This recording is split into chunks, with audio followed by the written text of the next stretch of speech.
வாழ்க்கையில் நீங்கள் பட்ட அடியினால் உங்களுக்கு அதிகமாக வலிக்குதா? முதல்ல நீங்கள் யார் முன்னாலேயும் அழாதுங்க. நம்மளை வலிக்க வைக்கிற உறவுகள் முன்னால் நீங்கள் எப்போவுமே அழாதுங்க.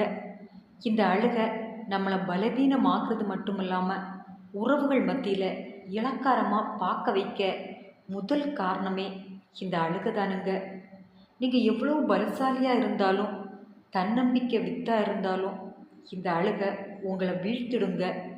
அதனால் வலியை மனசுக்குள்ளே அடக்குங்க. அது உங்களுக்கு யானையோட பலத்தை தரும்.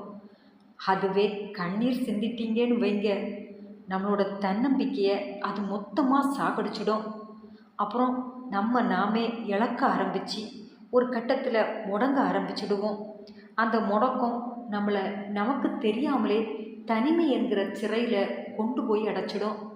அங்கே போய் யாரையும் பார்க்க பிடிக்காம, யார் கூடவும் பேச பிடிக்காம, வாழவும் பிடிக்காம ஒரு மாதிரியாகி தன்னையே தொலைச்சிட்டவங்க தான் இங்கே நிறைய பேர். அந்த வலியை மனசுக்குள்ளே ஏற்றி அதை உணர்வுக்கு உரமாக்கி அதை வைரமாக்கி துடிப்போடு எழுந்தவங்க இன்றும் சாதனையாளர் லிஸ்டில் தான் இருக்காங்க.